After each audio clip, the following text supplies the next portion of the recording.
In a Jewish Orthodox synagogue in Hendon, the frail Rav Krushka collapses whilst giving a sermon. As funeral rites commence in London, the rabbi's exiled daughter Ronit Krushka is living her life as a photographer in Manhattan. During a photo shoot, she is told by the Brooklyn synagogue of her father's death. Wounded by the news and in a vulnerable state, she gets drunk in a local bar and sleeps with an undetermined man. Ronit flies home to London, where she feels out of place in the Orthodox Jewish community she left behind. She is greeted at the home of David Cooperman, a son figure to the Rav, who is taken aback by the unexpected return of his childhood friend. Her welcome inside the home is hostile from those in the community gathering in the Rav's honor. Her Aunt Fruma Hartog greets her more openly, though the air is frosty between Ronit and her uncle Moshe Hartog. Ronit is both upset and angry that she was not informed of her father's illness and that her father's obituary claims he was childless.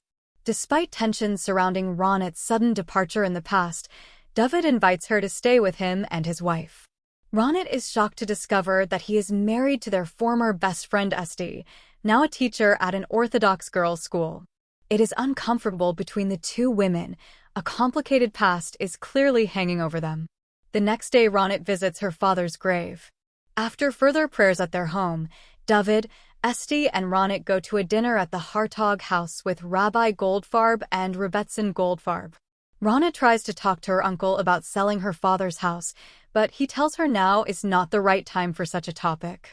Conversation turns to Ronit's successful career as a photographer, and Rebbetzin questions why she goes by Ronnie Curtis after seeing one of her photos in a magazine.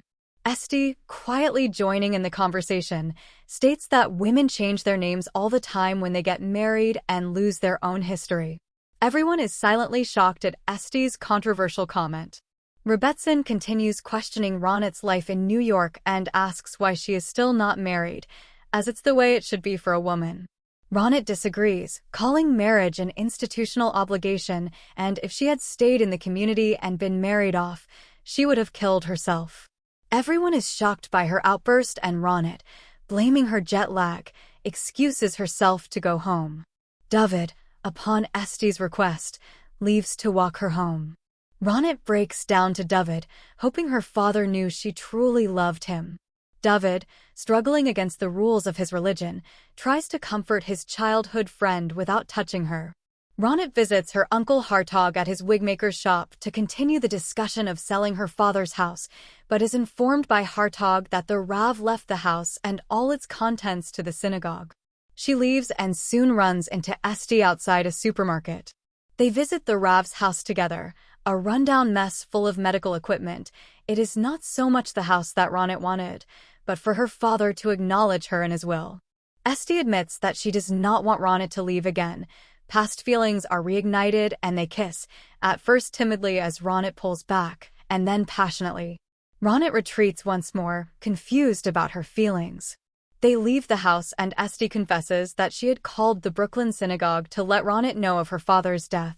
She tells Ronit that she married David, a man she doesn't love romantically but respects, as she was mentally unwell following Ronit's sudden departure, and married their best friend upon the Rav's suggestion. As they relax into each other's company and kiss again, they are interrupted by Hinda and husband Lev and are unsure how much they saw. Esti rushes home, tense. She almost embraces David, but their marriage still lacks the passion she has with Ronit. At school, Esti is summoned to see the headmistress Mrs. Shapiro, where Hinda and Lev are waiting to confront her. Allegations about Esti and Ronit also plague David when he is asked by the synagogue to take on the Rav's work. Ronit waits for Esti at the school gates, where Esti tells her about the formal complaint Hinda and Lev have submitted against her. Upon Ronit's suggestion, they escape the close-knit community and head into central London for the day. Ronit and Esti continue to be conflicted in their attraction to one another. Esti feels guilty and is trying to lead a good life in line with her faith, but cannot help but desire her former lover. They go to a hotel where they make love, completely at ease and euphoric in each other's company. They talk about how Ronit's father first learned of their relationship all those years ago. Esti returns home late at night, where David is waiting in their bedroom. He tries to get close to her, but his yearning to be intimate with his wife is rebuked once again by a confused Esti. Nauseous the next day, Esti begins to wonder if she is pregnant. David confronts Esti about Mrs. Shapiro's accusations, and she admits what happened between them.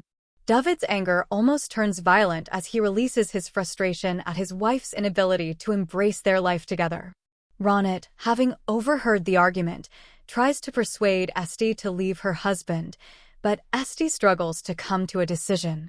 They both try to convince each other, and themselves, they are happy in their lives. Unable to cope with the current events, David seeks refuge in a quiet synagogue library. The atmosphere is tense when he returns home for dinner with Ronit and Esti. When Ronit announces that she has booked a flight back to New York that night, David seems relieved and quietly asked his wife what she plans on doing now. Ronit and Esti share a difficult goodbye, both unable to share their true feelings. Esti accuses Ronit of taking the easy option by leaving. Ronit storms out the house and Esti slams the door behind her, both heartbroken at the recent events. In the middle of the night, Esti leaves the house whilst David is asleep and returns to the hotel room with a pregnancy test. Waking up at the airport the next morning, Ronit receives a panicked phone call from David saying Esti is missing. After trying to calm him down, she continues to check into her flight, but later decides to leave and help David in the search for her.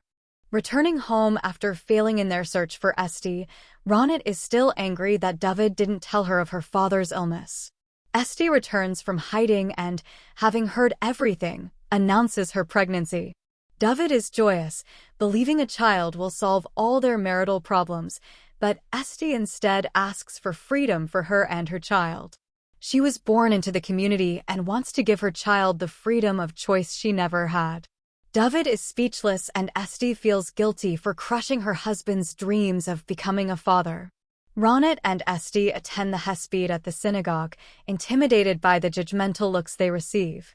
Esti tries to make peace with David, but he ignores her. Moved by the temple's sacred atmosphere, Ronit asks Esti to be with her in New York. They clutch hands as David takes to the podium, where he struggles to deliver the official speech on the Rav's passing. Seeing Ronit in the crowd, he instead contemplates the notion of freedom and choice, a topic that the Rav spoke about in his final sermon, and grants Esti the autonomy she has requested. David declines the synagogue position and abruptly leaves the Hesped. Outside, overcome with emotion, Esti and David hug. Ronit watches on in the distance until David extends an arm and the three friends have a long, heartfelt hug together. The next morning, Ronit prepares to leave for the airport. She bids a quiet farewell to David outside his bedroom and goes to see Esti, who has slept on the sofa. They say goodbye.